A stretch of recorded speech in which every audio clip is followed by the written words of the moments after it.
Started. Welcome everybody. I'm Professor John Rennie, Director of the Center for Urban and Environmental Solutions. And we're very excited to have a webinar here.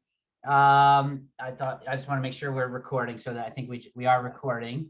The future of smart cities, challenges and opportunities.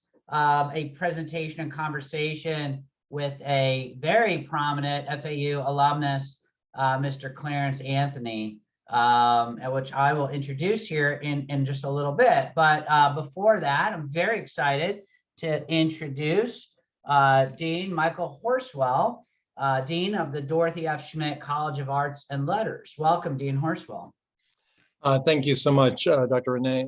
It's a pleasure for me to be here this afternoon, and I just want to welcome everyone to this webinar. It's such an important topic, the idea of the future of our cities, especially cities that intersect with artificial intelligence and other ways that make them smart. And this is, of course, a big area of research for our university at Florida Atlantic University these days. This intersection of big data, of artificial intelligence, and the design of the future, whether they be cities or other things that we are going to be creating in the future. And so it's wonderful for me to see this great collaboration between two colleges, the Schmidt College of Science, where the School of Urban and Regional Planning resides now, and of course, the College of Arts and Letters, where the School of Public Administration resides. So it's just fantastic to have two colleges, two schools coming together. And I also understand this event is partially planned by our student chapter of the ICMA. And so that's another wonderful aspect of this session this afternoon. And I just want to congratulate the president of that chapter, Patricio Koichu. Not sure if I'm saying that correctly. Sorry, Patricio, but thank you for your work on organizing this with your student chapter members. And I also want to thank the faculty advisor, Dr. McHugh, Cliff McHugh, who works with ICMA. And of course, I want to give a warm welcome back to our very distinguished alum, Mr. Clarence Anthony, who is the CEO and Executive Director of the National League of Cities. It's such an honor for us to have you back. We're very proud to have you as an alum of FAU and of the Public Administration Program, if I understand correctly. So welcome back. I'm sorry it's virtual, but hopefully one day we'll also have you back on campus physically. So that's what I really wanted to say, is just thrilled that this is happening, this research is happening, and then these kinds of presentations that really are important, not just for our university, but for the whole South Florida region and certainly the nation and the world. So I look forward to listening, and I'm going to turn this over now to Patricio, the student president of our student chapter of of ICMA. And welcome, and we'll see you later on. Thank you. Yes, Patricio, please, the floor is yours. All right, so first off, I do want to thank you, Dr. Horswell, for actually being here with us, because there's a lot of stuff that we've been planning throughout pretty much the whole pandemic, to try and make sure that we are engaging with students and hosting events that are cumbersome and not cumbersome, conducive to the academic aspect of the School of Public Administration, as well as partnering with these different colleges and programs as well. I also want to take the time to note that the School of Public Administration has been recognized by U.S. News report saying that we are ranked as one of the top public administration programs in the country. And that's actually up from where we were before, meaning that the progress that we've been making throughout this pandemic is actually being recognized on a national scale. So I wanted to go ahead and say that first. The second thing is that the International County/City Management Association chapter of FAU has been working diligently to make sure that we are engaging students outside of the classroom to kind of find ways to have some practical application of what they're studying in the classroom and engage and talk to people in the field who are professional experts, such as Clarence Anthony, who we have here today. I am going to be graduating in May, and we do have someone who we've kind of been grooming to take over the reins. And I do want to thank everyone who's been part of the program to help me thus far, because it's been such a fruitful and engaging and great sort of program where I've been learning so much. I want to thank you all. It's going to carry on with me as I continue. And maybe I might be back for a doctorate degree. I don't know yet, but that's something for the future. And I will turn it over to whoever is next at this point. Thank you so much, Patricio. I do hope that you come to FAU for your doctorate. I want to, again, thank the dean, thank Patricio, and also acknowledge and thank my colleagues here from the School of Public Administration, certainly the director of the school, Dr. Alka Sapat, Cliff McHugh, who was instrumental in putting this together, Dr. Farazman, Olivier, and Sementelli, who just joined us, and any others that might be on here that I don't see. It's great to see you all. We are now in separate colleges, but we are still just across the hall from one another. And I look forward. I've actually on campus 4 times this week. I mean, that's a record for me. And I feel like things are going back to normal, and hopefully we can do more in-person events in the near future. I also want to acknowledge and thank my colleague, Serena Herman, and congratulate her on passing her comps in public administration doctoral program. She was very instrumental in helping to put this together. She's the assistant director of the center that I direct, Hughes, and we are celebrating our 50th anniversary this year.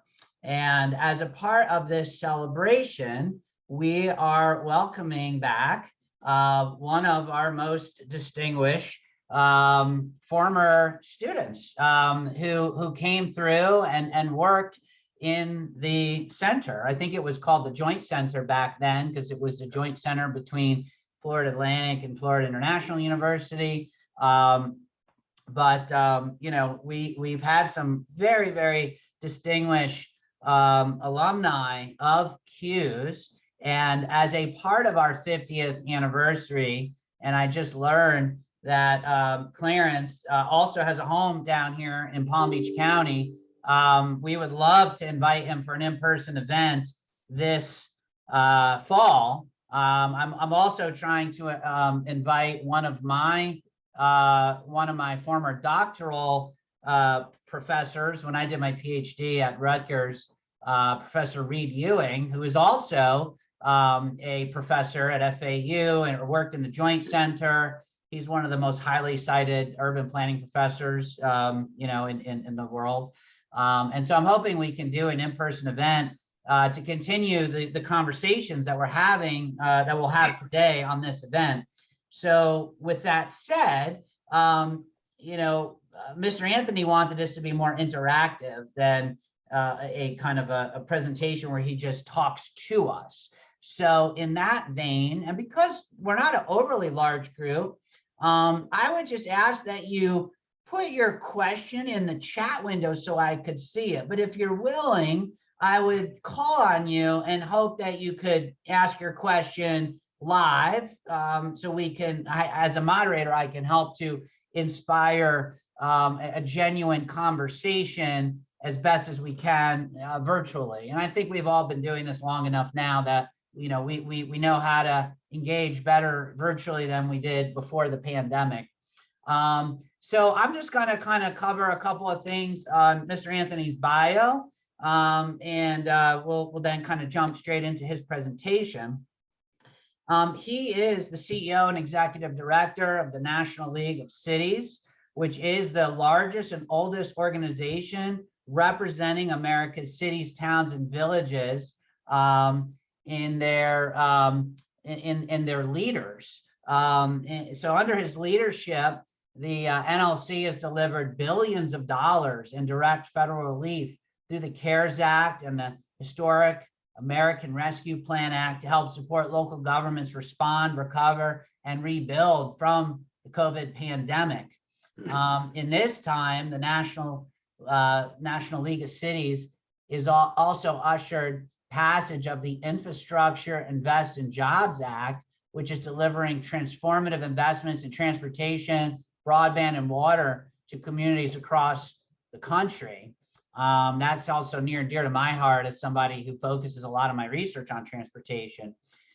Today, Mr. Anthony is a member of the Council on Underserved Communities appointed by U.S. Small Business Administrator Isabella Casillas Guzman, and also serves on the advisory board of the University of Illinois at Chicago Urban Forum, and is a member of the board of Destination DC.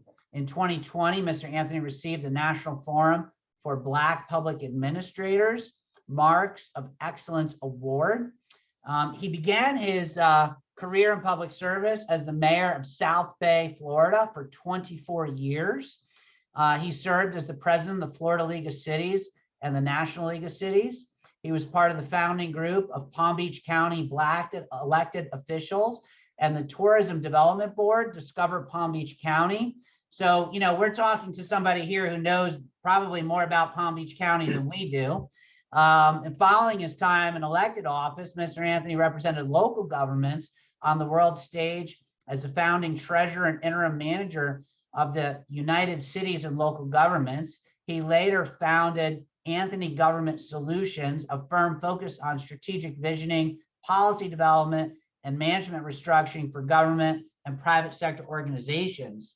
So I'm just really excited to hear what he has to say. You know, I do have to start out though saying that if you're working with University of Illinois at Chicago, we hope to get you more engaged in FAU. So next year we read your bio, we could say that you're an advisory board member for one of our centers or departments or whatever at FAU, Mr. Anthony. So welcome. Oh, thank you very much. And thanks for that introduction. I listened to that and I think about who is that Dr. Renee is introducing. But I am so honored to be a part of this 50th anniversary webinar to just celebrate the work of CUES.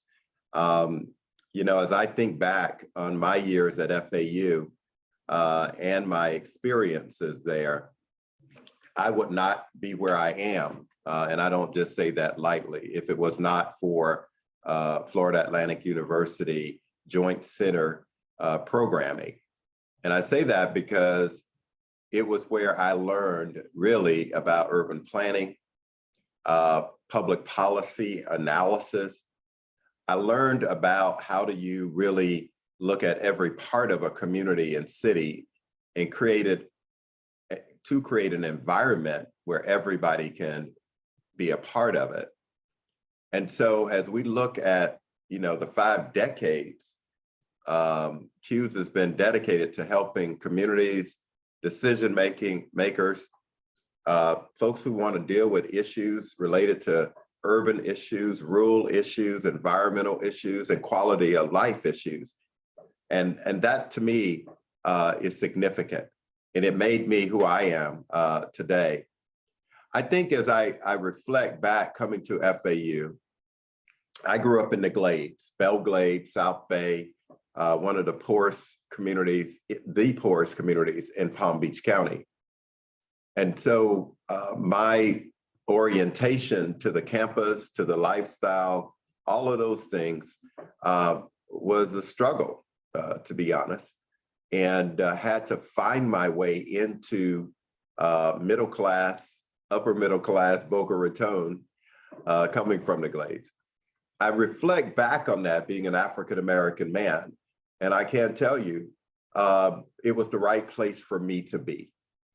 It was the right environment for me to join a university that really was one that paid a lot of attention to its students and what they needed, and not just what the university needed.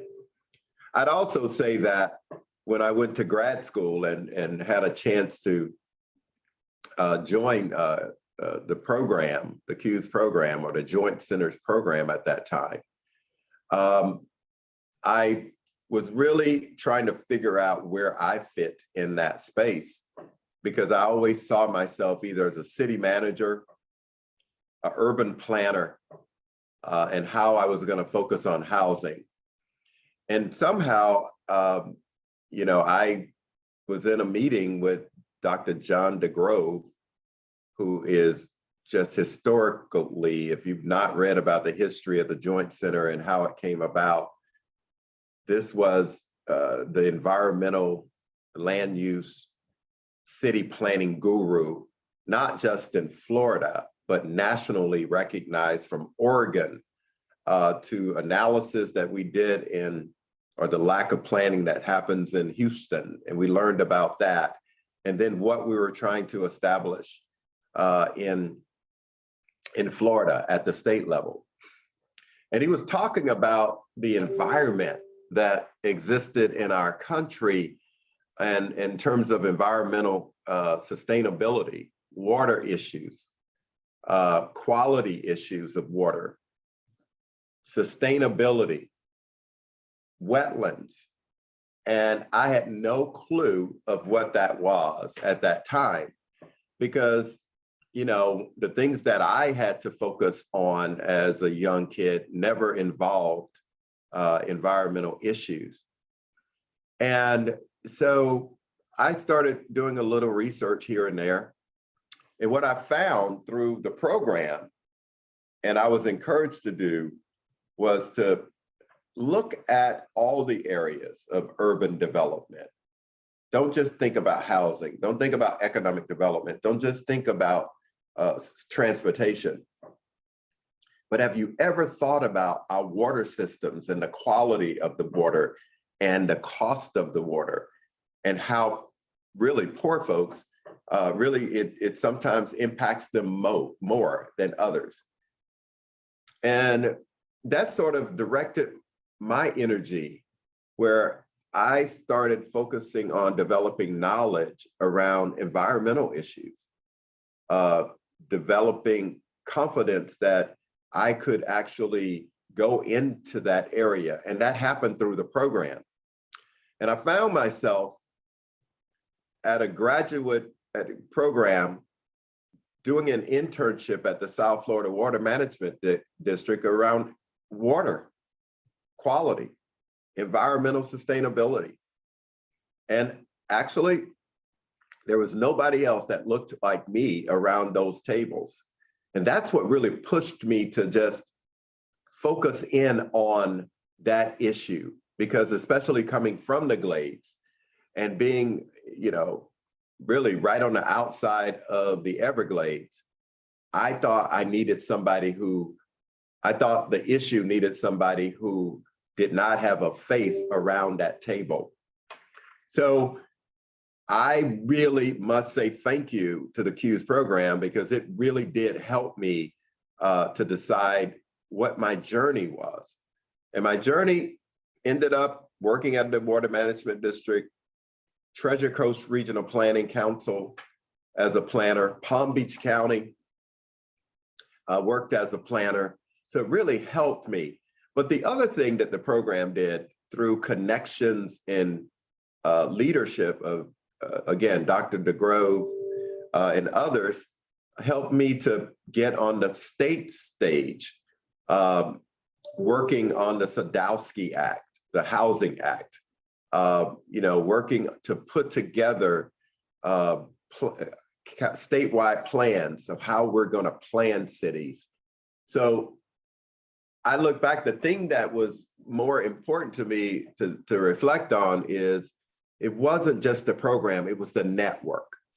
And so now I can go almost anywhere in America and there's someone who has a master's degree or a PhD from the CUES program or the Joint Center program. So as we look at how I then started and continued to work around the issues of cities, I do think that one of the things I hear from local cities is that they want to plan for a better future for their residents. And if you ask any mayor what they want, they'll say, well, I want to be a smart city. I've not talked to one mayor that has not said, I want to be the smartest city ever. And, you know, becoming a smart city is not exactly built around the word, you know, smart to me. I think it's about connectivity more so than being a smart city, because you can be a smart city and most of the residents can't even connect to the systems that you put in place. To me, a smart city uses its technology and innovation policy and designs to really improve the lives of the people that live in those cities. You know, for example, was working with the city of Dallas and they decided to lean in on technology during the their COVID response. Well, they quickly learned that it had a language issue. And while the city had previously, you know, done some translation options for some service, the pandemic data collected made it clear that there was a greater need for translation in more languages across more services. So in response, the city created a map outlining the most spoken languages in each zip code. It really allowed the city to dedicate the specific translation services in those areas and reach more residents. So when I again think about smart cities, I think about how you use the technology and the infrastructure to service the residents. You can have the best systems, but if folks can't use them to improve their lives, we're not successful. The city of Philadelphia really has created a definition, and I think each city needs to create a definition of what a smart city. So initially it was like, oh, we have lines so that everybody can connect to. So, oh, we're a smart city. Or we have water meter systems that you just ride by them and the truck gets that information and pumps it right back to the residents. It's a little bit more than that. And so the city of Philadelphia in its definition has shifted from a tech first city to a resident first approach. And that's what we at the National League of Cities encourages. We encourage that you focus on the resident first. Portland, Oregon showed what can happen when the people element is lost in the focus on technology. Smart cities used to be focused on technology that was oversold and that communities weren't necessarily asking for. Again, they just wanted the tech so that they can say they were a smart city. It failed because cities weren't trusted with the data and technology, especially in underserved communities. And they lacked the systems to process the data that new technologies offered. So now, we each may have a different and evolving, I'd say, definition of what a smart city is. But the common theme that is threaded in each of these cities is that they're forward-thinking, forward-facing, looking toward the future, making their community ready, and using technology, again, to improve the lives of residents, not just to have the title of the tech city. And as the world becomes more and more connected each day, cities will increasingly integrate smart city projects to do all sorts of things, including public safety improvements, driving sustainability efforts, build resiliency. And it must be centered around equity in terms of making those investments in the city.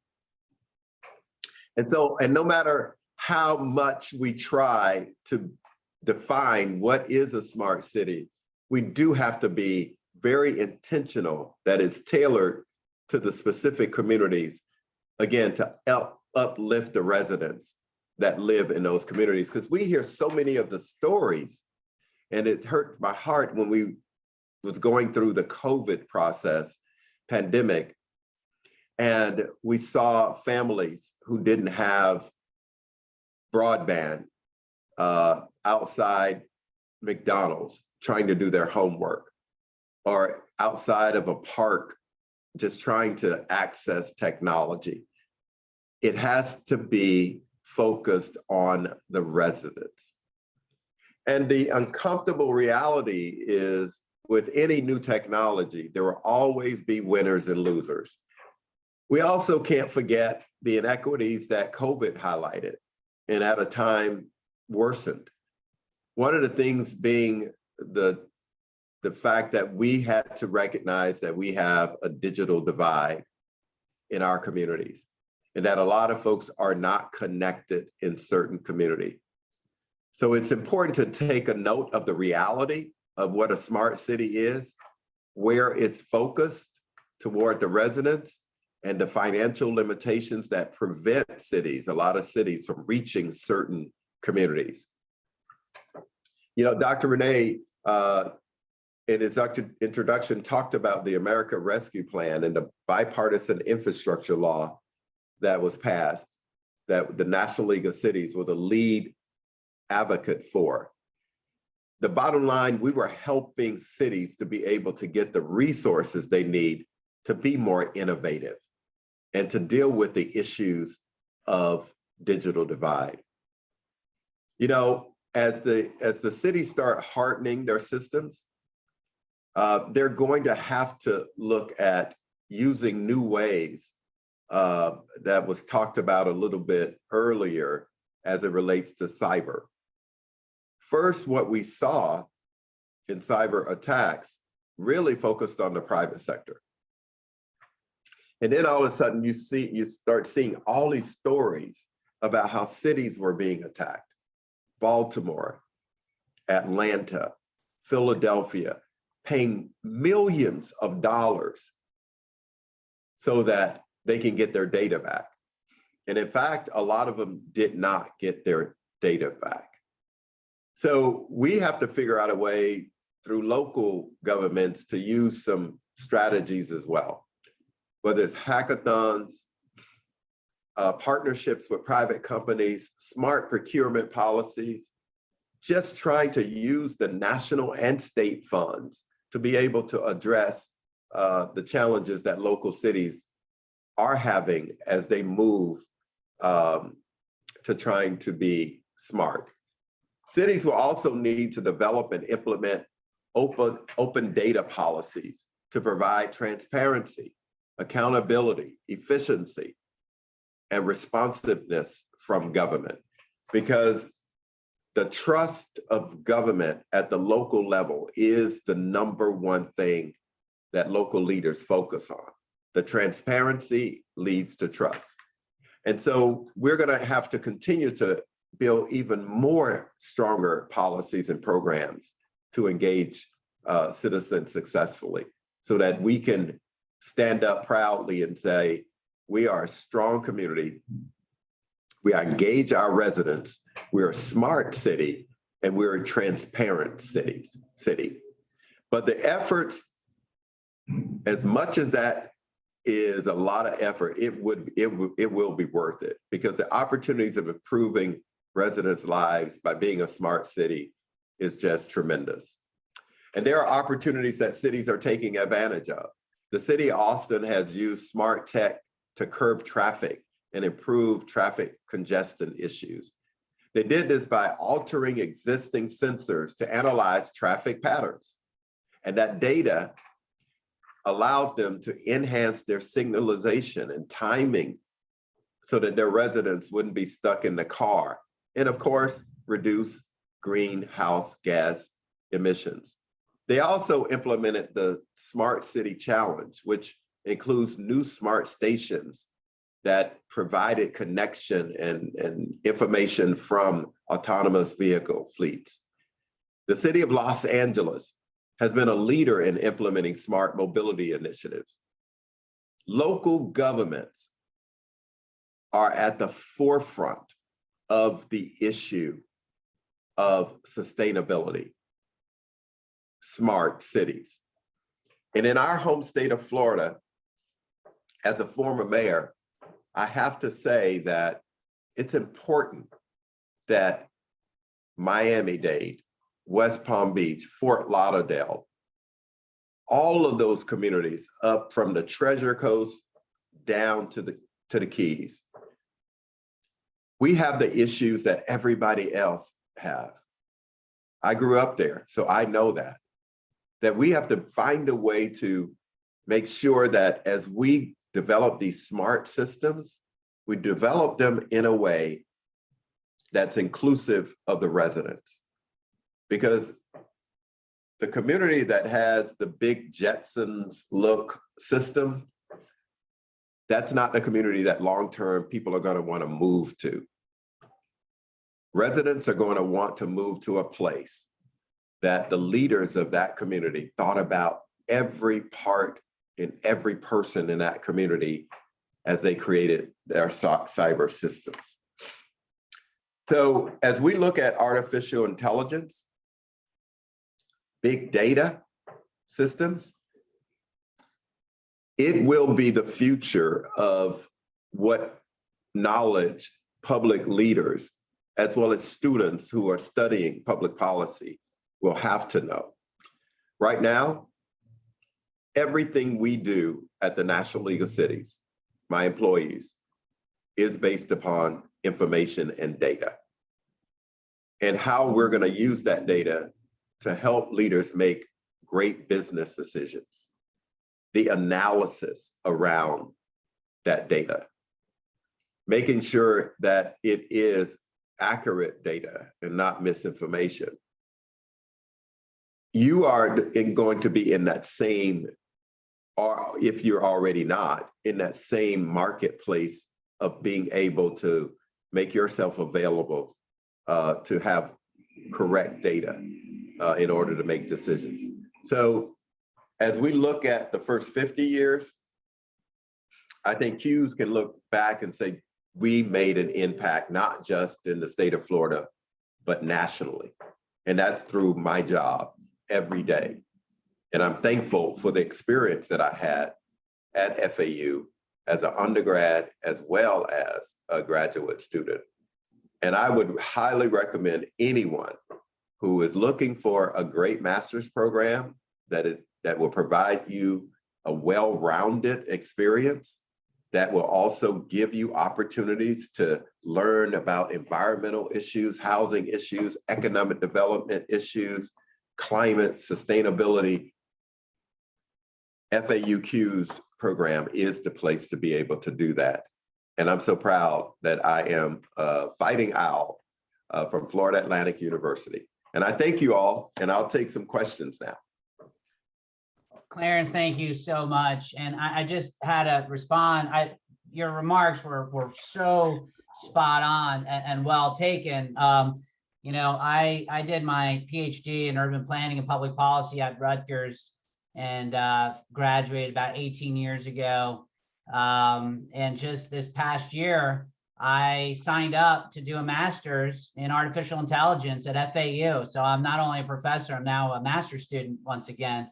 And that's because I see the future of exactly what you're talking about. You know, data is such an important, it's the name of the game, honestly, not just for governments, but, you know, for private sector as well, right? The companies that control the data are the most profitable, well-known companies in the world, you know, Google, Amazon, Apple, you know, all these companies. And you know, I guess the first question that I have for you, in line of kind of what I'm going through in my own personal life of taking classes once again to kind of sharpen my skills, is, you know, how can we better combine? Because right now we have a degree in urban planning, we have a degree in public administration, we have now a degree in artificial intelligence, right? What would you recommend students do when we have these, you know, kind of these degrees that are still relatively siloed, but yet the need for students to be able to obtain skills across these different areas? Well, if you were advising, you know, your child who would say be, you know, 20 years old right now going into college, what would you tell them? Well, first of all, like you, John, I probably have one more goal in my life, Dr. Horswell, and that is to finish my PhD. I'm all but dissertation at FAU. So I got to come when I retire, maybe before, to come and talk to you about that, because I am, again, I reinvest in FAU by, I'm an alum, I contribute, I believe in the school. So I Thank don't you. just That's say wonderful. that. Yeah, that's wonderful. Which PhD are you doing? It was in public administration. Ah, okay. Yeah, I did it. I went all the way through from undergrad to master's and then started my PhD. And I think I got burned out and I got to the all but dissertation and stopped. So I got to get back in and finish that before my life is transitioned. Please do. We'll welcome you back. So please do. All right. But you know, as I think about where we are now, and if I was trying to advise a student who was going into public administration, I do think I reflect back on my years there.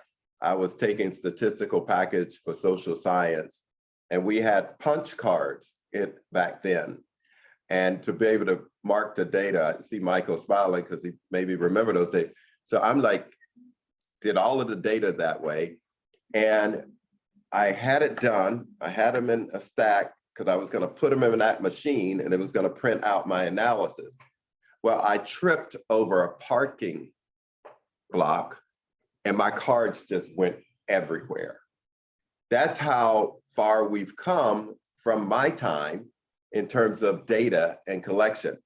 And I tell that story because I think that the student of now, and if they're thinking about cities, it has to be based in data and analysis.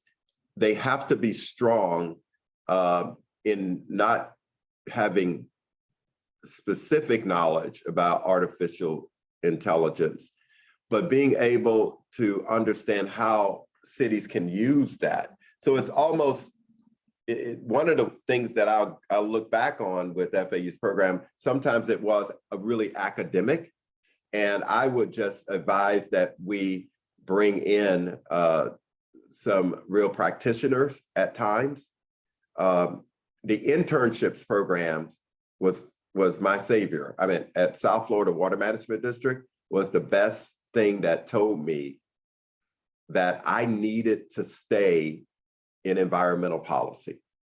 I didn't need to go into housing because there were a lot of people of color already doing affordable housing and all that stuff. I needed to put a new face, and the program allowed me to do that.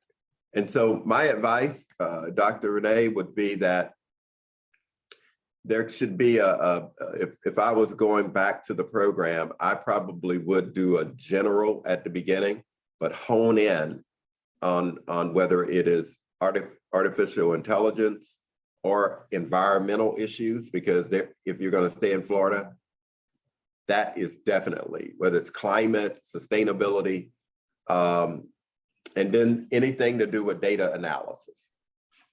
So we have a few questions here. I'm going to kind of combine them. Okay. And what, you know, it basically is really about examples. What are some examples that you faced or challenges in implementing smart cities. And then kind of a question of another question actually asking the same thing, examples of smart cities. And then I'm gonna add Patricio's question, because I think this is also kind of important, is you know, how can you know, the data that we're getting, you know, from these kind of examples, you know, how does it impact an equity perspective, you know, specifically for Black and brown populations? So so kind of a, you know, I kind of combined a couple questions into one there. Yeah, I'll just start with the challenges. I do think that you know, the challenges of making sure that broadband, smart city access tools, that they are available to the entire community has been one of the biggest challenges. So I now work in Washington, D.C., and I live in Northeast Washington, D.C.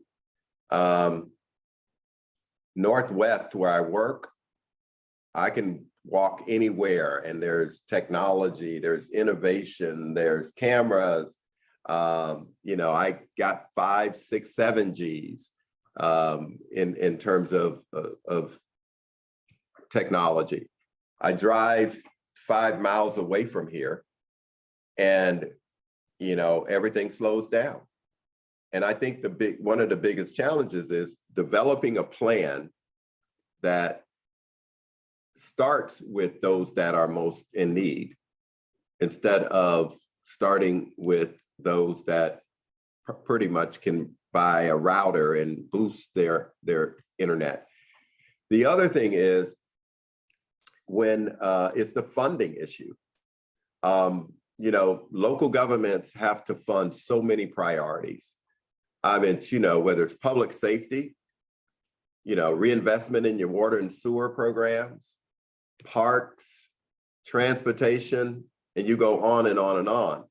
And so having to make a decision that we invest $5 million in infrastructure for the local government to be able to become a smart city is a big step. And there are a lot of cities that can't afford to do that, whether it is your customer response management system, whether it's your platform to collect data, like we do here at our National League of Cities. So it is a very expensive undertaking. And then being a champion of that system to your residents. So I do think that those are some challenges that I've seen local governments have, getting it to those that need it most, finding the money to be able to do it, and making it a priority. Because again, you tell residents you need to spend $20 million for a database system, they're going to roll their eyes when they want you to provide more money for public safety. As it relates to Black and brown or underserved communities, it is an issue. And I'm very direct about it. And I am an advocate for making sure that people of color in America and the issues of equity are up front in all of our policies. So these dollars that we're getting from the American Rescue Plan, one of the things that I talk about is during the COVID pandemic, what we found was this: there were gaps in every variable, gaps in education, gaps in jobs, gaps in health disparities. And so this is our time as public policy leaders and thinkers to really lift up the fact that there are gaps in all of these areas, and we need to use the ARPA dollars to fill those gaps, because this is a once in a lifetime investment in every city, town, and village. And in my home county of Palm Beach County, a lot of the cities are putting those dollars in reserves instead of reinvesting them.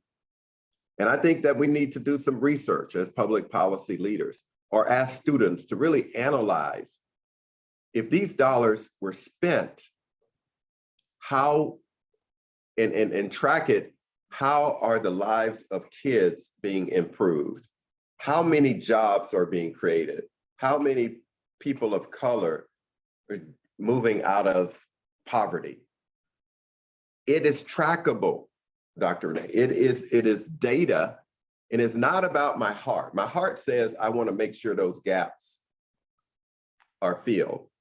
But the fact that the gaps are shown through data, it's just real data and real facts. So Patricio, I think we have to be able, one, I want to see more people of color at FAU, period, and people of color going through our CUES program, and to be strategic in doing that recruitment. And I think we'll be able to put these kinds of conversations in CUES so that we can get leaders that are going out in the private and public sector, as my daughter would say, more woke around these issues. Thank you. Dean Horswell, would you please ask your question? Sure. And may I follow on something Mr. Anthony just said, because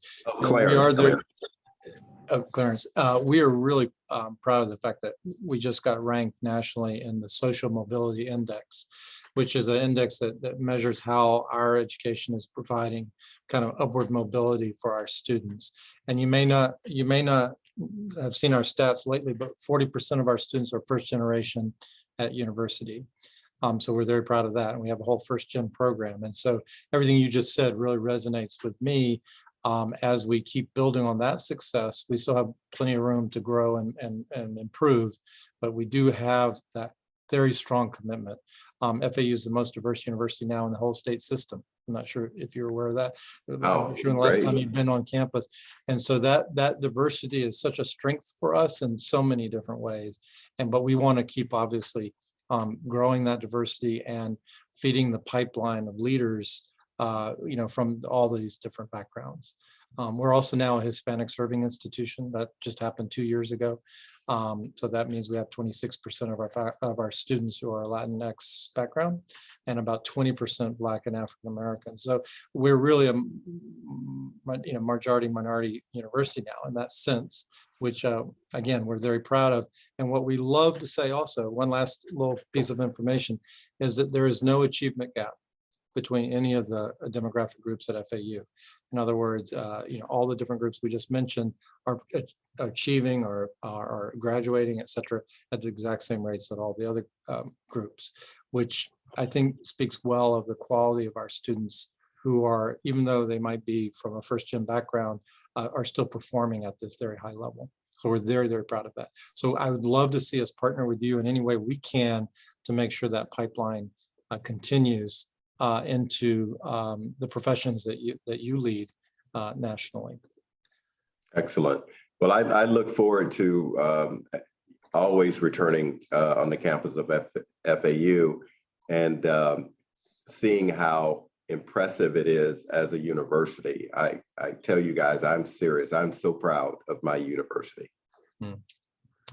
Great. And so, I just threw a question in there because and you kind of touched on it about the gaps that you're recognizing, but I was wondering if the infrastructure spending bill that came through is addressing some of those needs that you see out there in our cities and towns.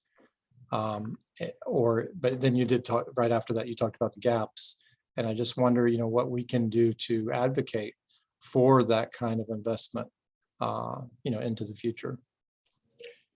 Yeah, I think using, our research and again, data from the university to be able to write about how these dollars can be used to fill those gaps, to build smarter communities, to connect to schools. All of those kinds of issues are things that are important if we're going to return and continue to be competitive. I do think part of what we're doing is to be able to get city leaders to develop comprehensive plans up front And then also make sure that they have public hearing, public engagement, all of those things. And embed smart cities and equity in everything they do. And if we use those dollars the right way, it will be, of course, better bridges, better wastewater, water systems. All of those things will be good. But I will tell you, the future is about access to information and data and technology and knowing how to use that technology. That will transform lives of residents that live in cities, in towns and villages. And I'm hoping that in my home county, again, the municipalities will work with the universities and they would work with the county and all the cities to really make a regional-wide investment in smart cities or broadband access, especially in those underserved pockets in Palm Beach County. Even though, we know in a lot of cities, we're seeing communities that were traditionally underserved, that there's a lot of transition going on, that they're not the same place and people are moving in and they're being moved to other places. But we still got to figure out a way to get broadband and smart city tools to them. So Clarence, I have a question that I think might be near and dear to your heart at the National League of Cities. And it's around this kind of triangulation of power dynamics between the private sector, local governments, and state governments. Now, I've seen over the last 10 years or so this attempt quite successfully by major technology companies like Uber and Airbnb to go directly to state legislatures and pass policies that inhibit local municipalities from being able to best serve their residents. So for example, Airbnb, is turning a lot of housing into short-term rental units, basically hotel rooms. And I don't think that local governments in Florida can do all that much about it because of state policies. Similar with Uber, which has gone pretty much to every state legislature and passed policies to prevent local governments from being able to, create their own rules and regulations. And so I'm curious to get your thoughts on this issue, particularly when, from a political standpoint, you would think that kind of conservative state legislatures would want local governments to have more control, but in essence, they're usurping and taking control away from local government. So how is your organization dealing with this issue? Yeah, that is a good question, and it's happening all over America. And the National League of Cities, we're nonpartisan. I always say, if we're partisan to our cities and what cities need, not what parties need. And how we view this is that, the rule of home rule is important to us. Each city, town or village that elect a mayor or a city council member, they elect that leader to lead their community. You live in West Palm Beach. Mayor James is your mayor. And Keith and that council, they increase the taxes, they provide roads, parks, and everything else. The state legislature or the federal government should not be telling them how to run their city. And when private sector, and this is not all, because I believe that solutions can be provided both from the private and public sector. And when they work together, good solutions come out of that discussion. But when they don't get their way, then they go to the state legislature to preempt local authority. And that is what's starting to happen in many cases in the state of Florida, from what I read, because I still read the local paper. And that's unfortunate, because what we have is preemption happening in Texas, Arkansas, Mississippi, Florida, a lot of bills came out of this session. Some were fought back by the Florida League of Cities or amended, but there are laws that if you pass a policy and it has an impact on a business, the business can sue you. And it is not what I was used to when I was a municipal official in the state. And we have to do something about the fact that local government is the most trusted, transparent, and the only level of government that has to balance their budget. They have to balance their budget every year.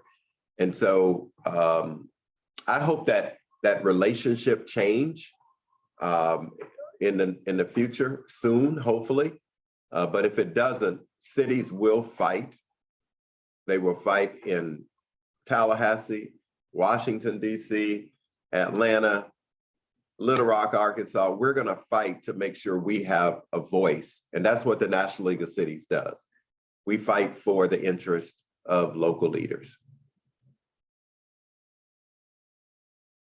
Well, I think we're getting close to the end, and I don't know if anybody has any quick questions or that they might want to pose. But I want to, kind of thank you, again on behalf of FAU, and would love to invite you back soon in person. Like I said, I think we're hopefully on the home stretch or the other side of this pandemic, and we're starting to see more in-person events happening, and so let us know how we could get more involved in the National League of Cities. As much as we want you to come and get involved here at FAU still, we would like to learn about opportunities for us to get involved in your organization. So please share with us information that we can circulate on how we can get involved with our local chapters and organizations, as well as what's going on at the national level, because I think that we have students and faculty and alumni on this call that are very interested in all levels of governance as it pertains to cities and municipalities. And so again, thank you so much. And is there any final words that you would like to say at all, Clarence? Well, I've said at the beginning, thank you. And I'm so proud to be a graduate of FAU and the Joint Center and CUES. It really did make me who I am today. It made me be real committed to public policy and taught me so much about making communities better. If there is an opportunity through the 50th anniversary plan, and there's a public event, I'd love to come back, walk around the campus and show you, John, all the great things that I experienced at FAU. Absolutely, there will be, and it's going to be this fall. So we just have to lock in a date. So we'll be in touch on that for sure. And I also want to thank Dean Horswell for attending and actively participating. And Dean Horswell, is there anything final words you would like to share with everyone? We're very proud of you, Clarence, and thank you so much for coming back to your alma mater, and hope we'll see you again soon and on campus. If you haven't been back in a few years, I think you'll enjoy seeing the growth of the campus and how things are going here, which is great. So thank you so much. I learned a lot. I think this is a super important topic for many of our disciplines in the College of Arts and Letters and across FAU. So I appreciate you sharing your wisdom and knowledge with us today. Well, thank you, Dr. Horswell, and thank you. Go Owls. All right, have a good evening, everyone. Thank you. All right, thank you, guys. Bye-bye. Bye.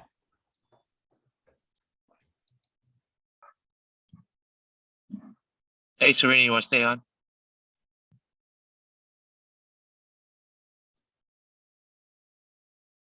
Use the iPhone.